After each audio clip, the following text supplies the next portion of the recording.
Hello everyone, welcome to my channel learn with वाना। तो आज हम बात करेंगे एक बहुत ही इंपॉर्टेंट टॉपिक की, इंडिया पाकिस्तान कॉन्फ्लिक्ट 2025 का। ठीक है, इसके बारे में बात करेंगे। अभी करंट में न्यूज़ में बहुत ज़्यादा ही सुर्खियों में था। ठीक, तो स्टार्ट करते हैं। ये कॉन्फ्लिक्ट कब स्टार्ट हुआ था, किस अटैक के बाद स्टार्ट हुआ था, कैसे मतलब स्टार्ट हुआ था? तो इसकी जो मेन डेट है 22 अप्रैल 2025 में स्टार्ट हुआ था। टाइमिंग क्या थी? 2:30 PM थी।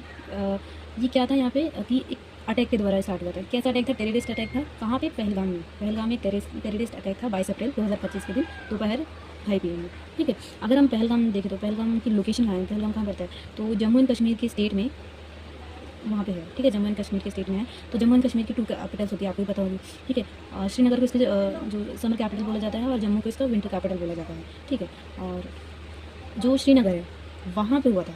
कौन सी, अगर हम इसकी कैपिटल की बात करें कि पहलगाम कौन सी कैपिटल में हुआ था जम्मू एंड कश्मीर के, तो ये हुआ था श्रीनगर में। ठीक है, श्रीनगर का है, झेलम रिवर के पास है, वहाँ पे डल लेक भी है। ठीक है, जैसे कि ये श्रीनगर है। ठीक, ये श्रीनगर है, कैपिटल है जम्मू एंड कश्मीर की। इस साइड क्या है? गुलमार्ग है। इस साइड है पहलगाम। ठीक, तो जो पहलगाम है, पहलगाम के बैसरन वैली है। ठीक है, वहाँ का एक डिस्ट्रिक्ट है अनंतम। ठीक है, अनंतम डिस्ट्रिक्ट है, वहाँ पे हुआ था ये पहलगाम में, है ना। पहलगाम कहाँ पड़ता है? बैसरन वैली में। अगर क्वेश्चन में आता है कि पहलगाम कहाँ पड़ता है तो ऑप्शन में अगर बैसरन वैली और अनंतम डिस्ट्रिक्ट है तो ठीक है। ठीक है, इसको पहलगाम को क्या बोला जाता है? मिनी स्विट्जरलैंड भी बोला जाता है, क्योंकि वहाँ पे लोग बहुत सारे टूरिस्ट आते हैं घूमने के लिए। बहुत ही अच्छी सी जगह है घूमने के लिए। ठीक, अगर हम बात करें ये अटैक की, है ना, पहलगाम अटैक की बात करें तो ये कैसा अटैक था? टेररिस्ट अटैक था। किसको टारगेट किया गया था? इसमें टारगेट किया गया था टूरिस्ट जो वहाँ पे घूमने आए थे। क्यों? क्योंकि जो पहलगाम में मिनी स्विट्जरलैंड जिसको बोला जाता है, वो एक बहुत ही टूरिस्ट प्लेस है। यहाँ पे बहुत सारे टूरिस्ट आते हैं, है ना। तो मान लीजिए जैसे कि ये हो गया, यहाँ पे ये टूरिस्ट है, पहलगाम में ये टूरिस्ट है। इसके चारों ओर क्या है? अल्फिन फॉरेस्ट है। अल्फिन फॉरेस्ट मतलब पाइन ट्रीज़ है। तो ये जो टेररिस्ट होते हैं वो ना ऐसे छुपे होते हैं। कुछ एक दो टेररिस्ट जो होते हैं वो सिविलियन के फेस में भी आते हैं, और जो मैक्सिमम जो टेररिस्ट होते हैं वो किसके फेस में आते हैं? जम्मू एंड कश्मीर की जो पुलिस की यूनिफॉर्म है उसको पहन के आते हैं। ठीक है, तो उसमें वो जम्मू एंड कश्मीर की जो पुलिस है उन्हीं में से लगते हैं, ऐसे अलग नहीं लगते हैं। ठीक, तो वो क्या करते हैं, यहाँ से निकल के आते हैं और सबसे पहले वो क्या करते हैं? बात करते हैं उनसे, एक टूरिस्ट से बात करते हैं और पूछते हैं कि इस्लामिक कलीमा पढ़ के बताओ, ये बताओ। ठीक, तो इससे उनको क्या करना है? उनको ये जानना था कि आइडेंटिफाई करना था कि कौन मुस्लिम है कौन नॉन मुस्लिम है। क्या आइडेंटिफाई करना था कि कौन मुस्लिम है कौन नॉन मुस्लिम है। ठीक है, तो जो नॉन मुस्लिम थे उनको क्या कर दिया, इनके द्वारा शूट कर दिया गया। ठीक है, ये जो टेररिस्ट हैं उनके द्वारा नॉन मुस्लिम्स को शूट कर दिया गया था, जो सारे टूरिस्ट थे। इसमें 26 से लेकर 27 टूरिस्ट की जान गई थी। ठीक है, इनको किल कर दिया गया था। जब ये अटैक हुआ उसके कुछ टाइम बाद ही जो इसकी रिस्पॉन्सिबिलिटी है उसको क्लेम किया किसने? TRF ने, द रेजिस्टेंस फ्रंट ने। ठीक है, ये ग्रुप है। ठीक है, द रेजिस्टेंस फ्रंट, उन्होंने इसको क्लेम किया, रिस्पॉन्सिबिलिटी ली कि जो अटैक है वो LET के द्वारा कराया गया था। LET क्या है? लश्कर ए ताइबा के द्वारा। ये क्या है? एक मिलिटेंट ग्रुप है। ठीक है, एक मिलिटेंट ग्रुप है, उसके द्वारा ये अटैक कराया गया। ठीक, इसके मतलब ये TRF ने क्या बोला कि इनके 3 रीज़न है। ठीक है, इनके 3 रीज़न है कि इन्होंने अटैक किया। क्यों किया? पहला रीज़न ये था कि ना, मेनली इनके जो तीनों रीज़न है वो तीनों रीज़न क्या बताते हैं कि इंडियन जो पॉलिसीज़ है ना, पॉलिसीज़ जो भी जम्मू एंड कश्मीर में जो इंडियन गवर्नमेंट लागू करती है उसके अगेंस्ट में थी, अपोज में थी।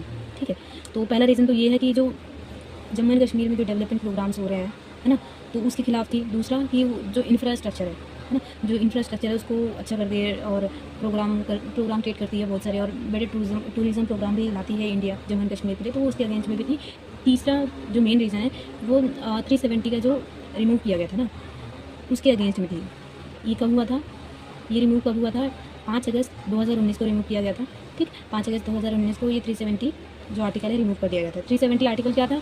ये एक तरह का स्पेशल प्रोविज़न था जिसमें कि जो जम्मू एंड कश्मीर की जो ऑटोनॉमी है उसको ग्रांट कर दी गई थी। ठीक है, यानी उस आर्टिकल 370 आर्टिकल में क्लियरली ये बताया गया था कि जम्मू एंड कश्मीर है जो उस स्टेट की अपनी खुद की एक कॉन्स्टिट्यूशन होगा, और रेगुलेशन होगा, फ्लैग होगा, इंटरनल एडमिनिस्ट्रेटिव ऑटोनॉमी होगी। हालांकि वो इंडिया का ही पार्ट है। ठीक है, लेकिन उसका सारी ये चीज़ें जो होंगी, अलग कॉन्स्टिट्यूशन, फ्लैग, है ना, तो ये सारी अब चीज़ें हट गई है। उसको क्या कर दिया गया है? 370 को रिमूव कर दिया गया है।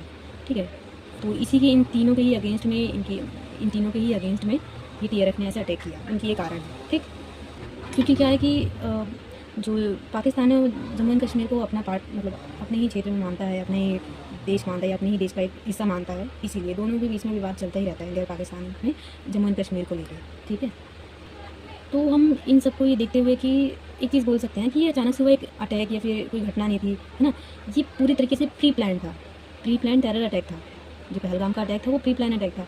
इसके मेनली 2 रीज़न हम देख सकते हैं, ठीक है। पहला रीज़न है कि जो श्री अमरनाथ यात्रा है वो कुछ ही दिनों में स्टार्ट होने वाली थी, जिसमें 4 लाख यूनिट पीपल आने वाले थे, मतलब, और इसी पहलगाम रास्ते से ही वो मतलब गुजर के जाने वाले थे अपनी यात्रा पूरी करते, ठीक है। तो पहला रीज़न तो ये हो गया।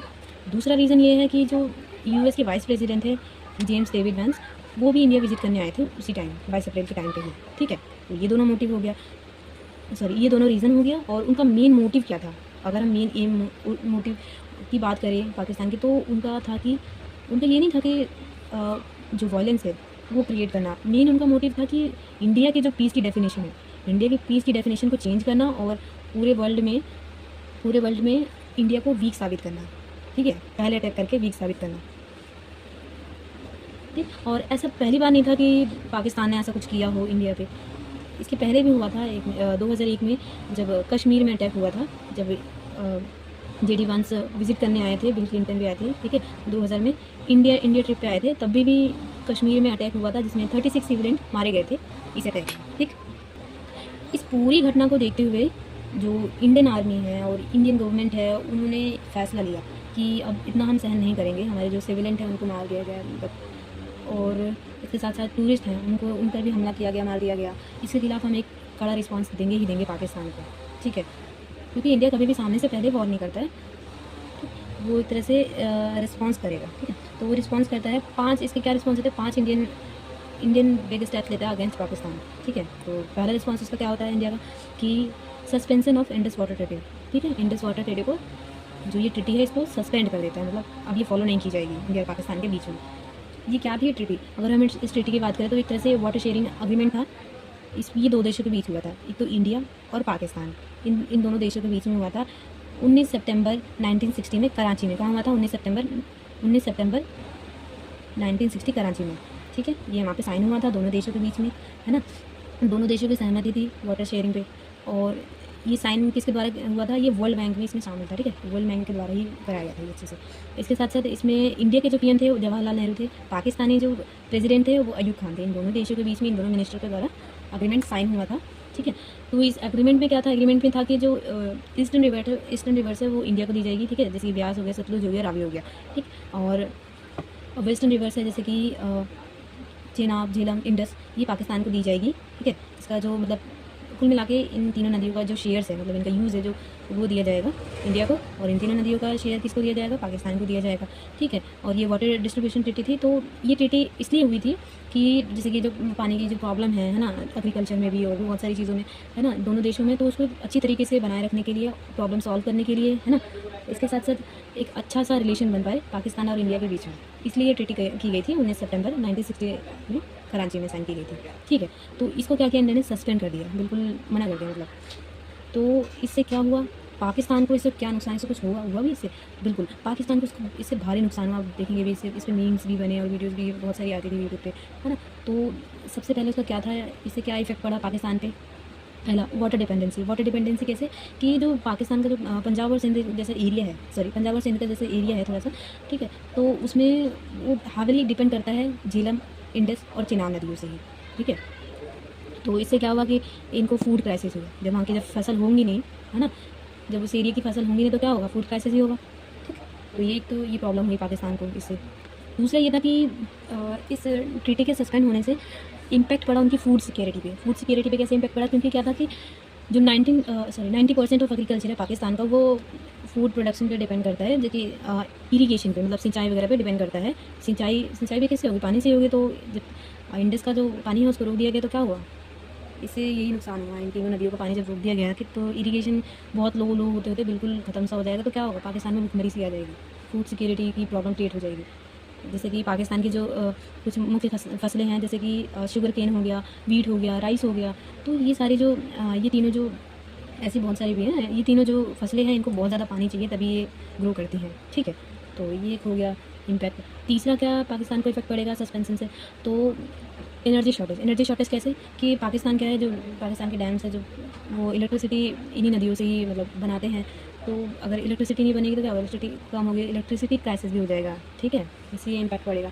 फोर्थ और मेन है जो एक तरह से कि लोन एंड इकोनॉमी, जो पाकिस्तान की इकोनॉमी है और लोन है, पाकिस्तान की इकनॉमी इतनी ज़्यादा डाउन हो रखी है इस टाइम पे, वो लोन पे काम चला रहा है अपना, है ना।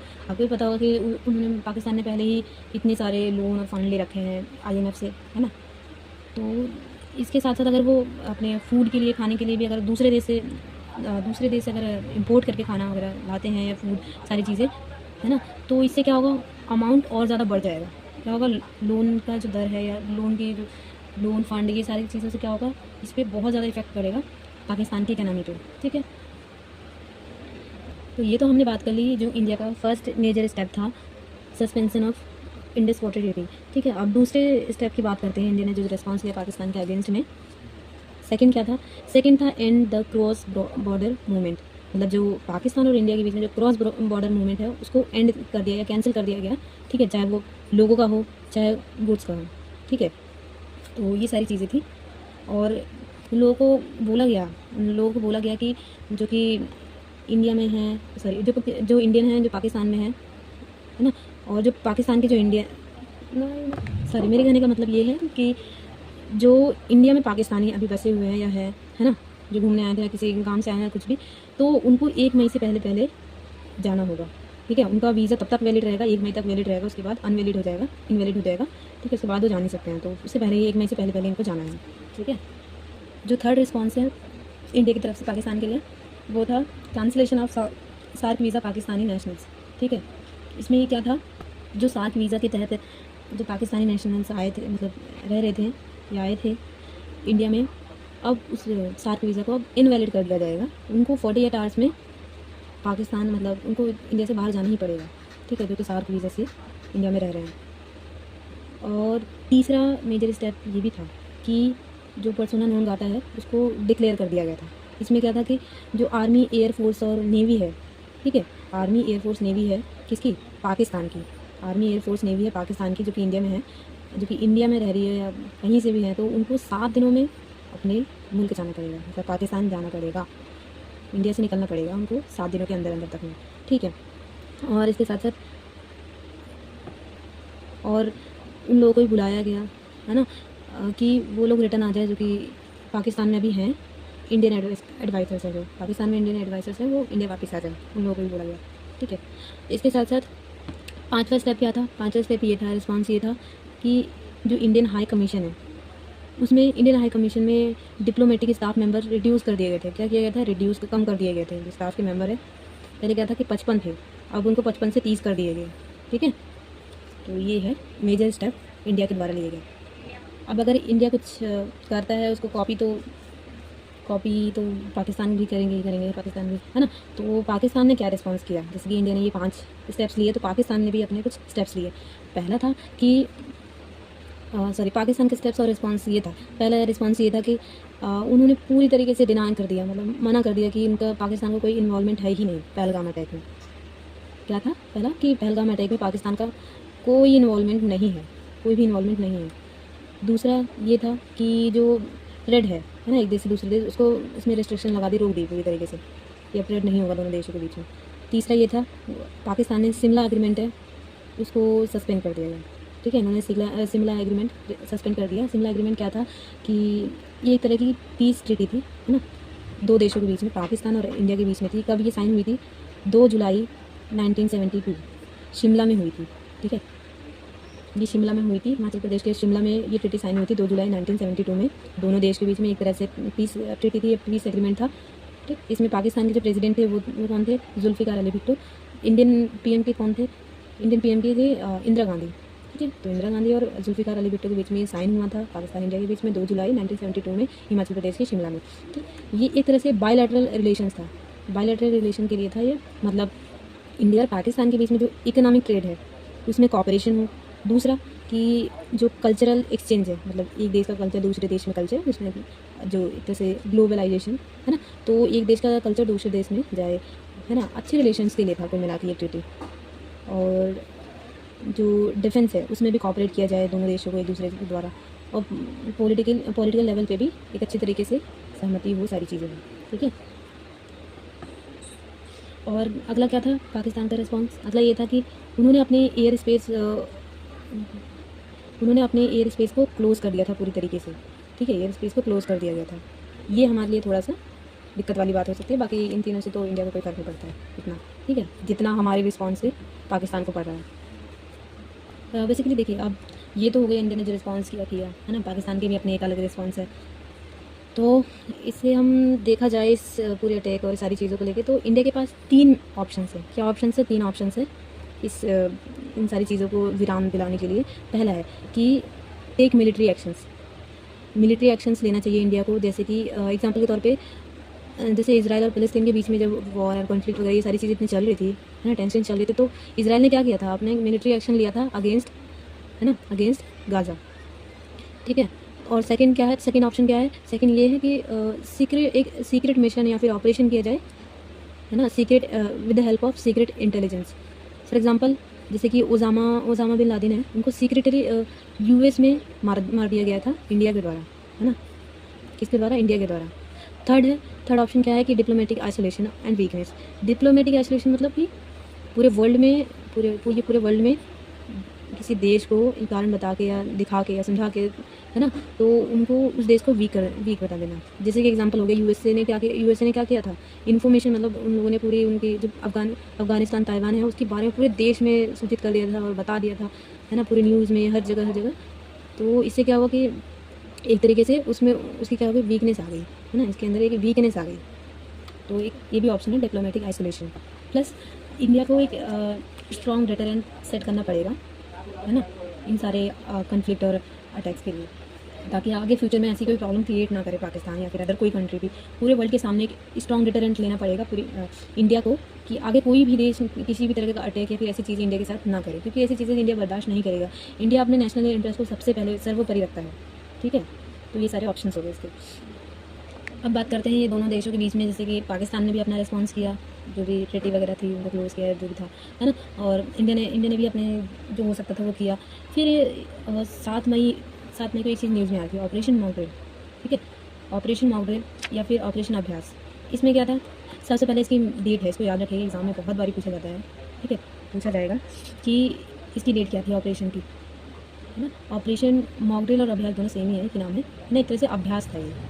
अभी इसके बाद में बताती हूँ कि देखिए, पहले तो ये 7 मई 2025 को ये किया गया था ऑपरेशन माउंटेन। लोकेशन क्या था? लोकेशन ये था 244 ज़िले थे इंडिया के, वहाँ पे किया गया था। ये किस टाइप का था ये ऑपरेशन? एक नेशन वाइड था, सिविल डिफेंस को लेके एक एक्सरसाइज थी ये, ठीक है। और ये किसके द्वारा ऑर्गेनाइज किया गया था? ये किया था मिनिस्ट्री ऑफ होम अफेयर्स, उसकी मिनिस्टर कौन है? अमित शाह, ठीक है। और इसका एक कोडेड नेम है, कोडेड नेम मतलब दूसरा नेम है ना, operation mountain known as operation Abhyas, ठीक है। और अगर इसकी हम फुल नेम की बात करें तो 2025 India civil defence mock drill, ये इसका पूरा नाम हो जाएगा, भूलिएगा मत, ठीक है। और ये किसके द्वारा कोऑर्डिनेटेड किया गया था? तो national disaster management authority NDMA के द्वारा ये कोऑर्डिनेट किया गया था, ठीक। अब आते हैं ऑपरेशन मॉक ड्रिल या फिर अभ्यास क्या है। तो बेसिकली ये एक इमरजेंसी प्रिपेयर्डनेस एक्सरसाइज थी। क्या थी? इमरजेंसी प्रिपेयर्डनेस एक्सरसाइज, एक लार्ज स्केल पे, मतलब बहुत बड़े पैमाने पे ये एक इमरजेंसी प्रिपेयर्डनेस एक्सरसाइज थी। मतलब किसी भी तरीके की इमरजेंसी अटैक कुछ भी होता है तो उससे पहले ही प्रिपेयर हो जाए खुद, है ना। जैसे कि स्कूलों में भी कराया जाता है कि भूकंप आता है ना, अर्थक्वेक आता है, तो जो सायरन है स्कूल में जो सायरन होते हैं लगे होते हैं, है ना, पहले से प्रिपेयर कराया जाता है ना, इसको सायरन बजा लेंगे बच्चे, फिर जल्दी जैसे तैसे लाइन में अच्छे से आते हैं और फिर ऐसे खुले एरिया में खड़े हो जाते हैं। तो इसी तरीके से पहले से ही प्रिपेयर कराया जा रहा है पूरे इंडिया में 244 ज़िलों में, ठीक है। ये कब कंडक्ट किया था? जैसे कि मैंने बताया 7 मई को 2025 में। ये क्यों लॉन्च किया गया था? तो मैंने बताया कि ये रिस्पांस, जो पहलगाम अटैक है उसके रिस्पांस में ये लॉन्च कराया गया था। इसका मेन एम क्या था? एम या मोटिव, इसका मेन एम ये था कि सिविलियन प्रिपेयर्डनेस को इन्हेंस करना। क्या था? सिविलियन प्रिपेयर्डनेस को इन्हेंस, बहुत अच्छी तरीके से इसको अच्छा करना है ना, और अच्छे तरीके से कि जो सिविलियन है ना, जो आम जनता है, अगर ऐसा कुछ अचानक हो जाए तो वो थोड़ा सा प्रिपेयर रहें, ठीक है। इसमें जैसे कि एयर रेड सायरन टेस्ट हुआ था, है ना। इसमें क्या एक्सरसाइज हुए थे? पहला कि एयर रेड सायरन टेस्ट हुआ था, सेफ्टी ट्रेनिंग सेशंस हुए थे, ये सारी चीज़ें हुई थी। इसमें कुछ मेजर सिटीज़ है जो कि इन्वॉल्व थी। दिल्ली हो गया, मुंबई, चेन्नई, कोलकाता, हैदराबाद, ठीक है, ये मेजर सिटीज़ है। इसके अलावा बहुत सारी सिटीज़ थी। तो अगर हम दिल्ली की बात करें तो दिल्ली में 55 लोकेशंस थी और 11 डिस्ट्रिक्ट थी, वहाँ पे ये मॉडल कराया गया, ठीक है। और इसमें क्या किया गया था? 60 एयर रेड सायरन एक्टिवेट किए गए थे 4 बजे। कितने बजे? 4 बजे 55 लोकेशन पे और 11 डिस्ट्रिक्ट में। अब हम बात करते हैं, ये तो हो गया ऑपरेशन मॉक ड्रिल या अभ्यास ना। इसका आउटकम क्या निकला, इसका आउटकम ये निकला पहला कि ये एक तरह से सक्सेसफुल रहा, है ना, सक्सेसफुल इम्प्लीमेंटेड हुआ पूरे 244 डिस्ट्रिक्ट में, ठीक है, पूरे 244 डिस्ट्रिक्ट में ये पूरी तरीके से सक्सेसफुल हुआ, अच्छी तरीके से प्रिपेयरनेस हुआ। दूसरा कि जो इसको फुलफ़िल किया गया इमरजेंसी प्रिपेयरनेस है, उसको पूरी तरीके से फुलफ़िल किया गया। सारे ऑब्जेक्टिव जो उसके ऑब्जेक्टिव थे कि लोगों को मतलब अच्छी तरीके से प्रिपेयर, ऐसे कुछ इमरजेंसी में क्या करना चाहिए, सारी चीज़ें, तो ये पूरी तरीके से एक तरीके से ये फुलफिलिंग था, ठीक है, नेशनल लेवल पे। और अब बात करते हैं, ये तो हो गया इसके आउटकम की। अब बात करते हैं मिलिट्री एस्केलेशन, यानी सेना की एक तरह से वृद्धि हुई, है ना। 7 मई को ही जब इंडिया ने लॉन्च किया था ये precious missile strike under operation Sindoor, क्या किया था, अब नाम आया है ऑपरेशन सिंदूर का, ठीक है। मिलिट्री एस्केलेशन हुआ था 7 मई को ही, है ना। तो उन्होंने ऑपरेशन सिंदूर ये लॉन्च किया था, ठीक है। ये पूरी तरीके से मिसाइल स्ट्राइक था। इसमें क्या था कि इसमें था कि जो टेररिस्ट कैंप है उसको टारगेट करना, टेररिस्ट कैंप को टारगेट करना और जैश ए मोहम्मद एंड लश्कर ए तैयबा, इन दोनों को हिट करना, ठीक है। और इसके साथ साथ 100 से भी ज़्यादा टेररिस्ट मारे गए थे इस ऑपरेशन में, इंडिया के द्वारा 100 से ज़्यादा टेररिस्ट मारे गए थे, ठीक है। और सबसे अच्छी बात ये थी कि ये ऑपरेशन जो इंडिया ने लॉन्च किया था, इसमें किसी भी पाकिस्तानी जो सिविलेंट है, इनोसेंट सिविलेंट है या फिर उनकी आर्मी है, उसको हार्म नहीं किया गया था, उसको हार्म नहीं किया था। ये सिर्फ किसके लिए था, टेररिस्ट लोगों को ख़त्म करने के लिए था, है ना। और इसमें 9 प्लेस आ सकता है क्वेश्चन में, है ना, 9 जगह थी जहाँ पे अटैक किया गया था, है ना। इसमें कौन से राफेल का यूज़ किया गया था, स्कल, हैमर, और उनके ट्रेनिंग सेंटर है उस पर हिट करने के लिए, ठीक है। अब बात कर लेते हैं मिसाइल्स के बारे में। तो जो मिसाइल है, सुपरसोनिक मिसाइल का यूज़ हुआ था, सुपरसोनिक क्रूज़ मिसाइल, ठीक है, सुपरसोनिक क्रूज़ मिसाइल का यूज़ हुआ था। उसमें ये क्या था, एक मल्टी टारगेटेड था, मतलब कि एक टाइम पे वो बहुत सारे टारगेट को हिट कर सकता है, ठीक है। इसकी स्पीड कितनी है, 2.8 से लेके 3.0 तक, और इसकी रेंज कितनी है, 290 किलोमीटर से 800 किलोमीटर तक। अगर हम इसको कहाँ पे इसको यूज़ करें, तो लैंड पे, है ना, जैसे धरती पे, सी में भी, एयर में भी और सबमरीन में भी यूज़ कर सकते हैं, ठीक है। तो ये एक तरह से सुपरसोनिक क्रूज़ मिसाइल था ये। और इस अगर हम ब्रह्मोस मिसाइल की बात करें, है ना, तो ब्रह्मोस मिसाइल में क्या था, ये दो देशों के बीच, 2 देशों के द्वारा एक बना हुआ था। तो इंडिया और रशिया, उन दोनों का इन्वॉल्वमेंट था, इन 2 देशों के द्वारा डेवलप किया गया था। तो इंडिया में DRDO द्वारा और रशिया में NPO द्वारा, ठीक है। इसका ब्रह्मोस नाम क्यों पड़ा, क्यों, क्योंकि इंडिया की जो ब्रह्मपुत्र नदी है उसके द्वारा, और रशिया का जो मास्को उसके, उन दोनों के मिक्सचर से ये ब्रह्मोस नाम पड़ा, ठीक है। तो ये हो गया मिसाइल्स के बारे में। अब बात करते हैं कि इंडिया ने ये ऑपरेशन सिंदूर ही नाम क्यों चुना, और भी तो कर सकते थे, है ना। तो ऑपरेशन सिंदूर क्यों नाम सुना उन्होंने, ये आ सकता है क्वेश्चन। तो क्योंकि देखिए, आपको ये पता है कि उसमें कुछ मैरिड वुमेन भी थी, है ना, तो उसमें उनके हस्बैंड्स को मार दिया गया था, कुछ जो वाइफ उनकी बच गई थी, तो क्या था कि वो विडो हो गई थी, है ना।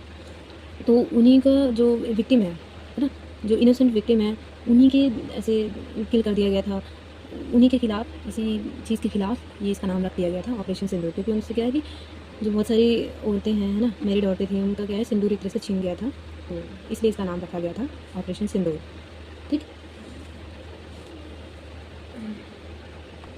देखिए, जो ऑपरेशन सिंदूर था ना, एक तरह से ये वृद्धि कर रहा था किसमें, कि जो टेररिस्ट का जो इंफ्रास्ट्रक्चर है उसको पूरी तरह से नष्ट कर दिया गया, ठीक है। पाकिस्तान के जो टेररिस्ट इंफ्रास्ट्रक्चर है उसको नष्ट कर दिया गया। इसमें ऑपरेशन ये ना मेनली IAF द्वारा किया गया, इंडियन एयरफोर्स के द्वारा ये किया गया था ऑपरेशन, ठीक है। 2 से 3 मिनट का ये ऑपरेशन था, ये बहुत इंपॉर्टेंट है। 2 से 3 मिनट का ऑपरेशन था। इसकी टाइमिंग अगर देखें तो 1:05 से लेकर 1:28 तक का था। ये लेट नाइट में हुआ था एक ऑपरेशन, ठीक है, जो कि वेडनेसडे को हुआ था, ठीक। और इसके बाद एक और ऑपरेशन किया था इंडिया ने, SEAD, है ना, और डेड ऑपरेशन, सीड और डेड ऑपरेशन, सेपरेशन और destruction of enemy air defence. ये किसके द्वारा लॉन्च किया गया था, सीड या डेड, तो ये इंडिया के द्वारा लॉन्च किया गया था। इसमें क्लेम किया गया था कि जो पाकिस्तानी एयर डिफेंस सिस्टम है लाहौर की, है ना, उसको न्यूट्रलाइज़ किया गया है,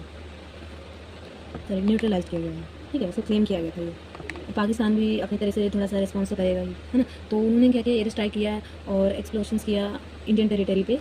मेनली उनका क्या मोटिव था कि टारगेट करना जम्मू एंड कश्मीर में, है ना, एयर स्ट्राइक करके टारगेट करना, कहाँ पे, जम्मू एयरक्राफ्ट में और जम्मू यूनिवर्सिटी में, ठीक है। ऑपरेशन सिंदूर जो था एक तरीके से ये हिस्टोरिक स्टोरीज़ था। वुमेन इसमें वुमेन ऑफिसर्स भी सामने आए, है ना। 2 मेन वुमेन ऑफिसर सामने आए जिन्होंने मीडिया को मीडिया ब्रीफिंग को लीड किया। तो पहली है कर्नल सोफिया कुरैशी जो कि इंडियन आर्मी में है, और दूसरी है विंग कमांडर व्योमिका सिंह जो कि इंडियन एयरफोर्स से हैं। तो ये जो विंग कमांडर व्योमिका सिंह है वो हेलीकॉप्टर पायलट हैं। इन्होंने चीता एयरक्राफ्ट भी यूज़ किया और इसके साथ साथ चेतक एयरक्राफ्ट भी यूज़ किया है। कुल मिला के ये कहना है कि इस ऑपरेशन सिंदूर में एक तरह से ये बहुत ही हिस्टोरिक हो जाता है कि वुमेन्स भी सामने आती हैं, है ना। तो इसमें ये फर्स्ट टाइम था कि 1971 के बाद कि इंडिया की जो वुमेन आर्मी है वो भी वुमेन ऑफिसर्स हैं वो भी इन्वॉल्व हुई थी ऐसे किसी स्ट्राइक में, ठीक है। इससे रिलेटेड बहुत सारे एमसीक्यूज़ एंड क्वेश्चंस भी आते हैं। तो बात कर लेते हैं कि जो ऑपरेशन सिंदूर में इंडियन आर्मी के जैसे कि इंडियन नेवी से नौसेना से कौन था इन्वॉल्व था ऑपरेशन सिंदूर में? INS चक्र और सूरत और युक्रांत, है ना, युक्रांत। दूसरा इंडियन आर्मी से कौन थे, सेना से कौन थे? पिनाका। ये मिसाइल हो गई, ठीक है। ये सारी क्या है? मिसाइल्स है, ये मिसाइल्स है। तो इंडियन आर्मी से कौन सी मिसाइल थी? पिनाका S-400। इंडियन एयरफोर्स से कौन सी थी मिसाइल? राफेल, ठीक है। और अगर हम इसके रिजल्ट की बात करें तो रिजल्ट क्या था कि अच्छी तरीके से डिस्ट्रक्शन हो गया, है ना, डिस्ट्रक्शन हो गया किसका? पाकिस्तानी जो टेररिस्ट कैंप्स हैं उसका, ठीक है। पाकिस्तानी या फिर POK में जितने भी टेररिस्ट कैंप थे उनको ये हिट किया गया ऑपरेशन सिंदूर में, ठीक है। अगर हम पाकिस्तान टारगेटेड टेरर हेडक्वार्टर की बात करें तो ये कहाँ पे है? कहाँ पे है ये? भावलपुर में है, ठीक है। इस तरीके से पाकिस्तानी आतंकी का मुख्यालय है। इतना सब होने के बाद डोनाल्ड ट्रंप ने अपने ट्वीट किया कि, है ना, ये जो प्रेसिडेंट है डोनाल्ड ट्रंप, उन्होंने ट्वीट किया कि सीज़ फायर होगा, है ना। उसके बाद से ये विराम है, युद्ध विराम की वजह से। तो इसके बाद से कोई ज़्यादा न्यूज़ में चीज़ें आ नहीं रही हैं, ठीक है। And thank you for watching.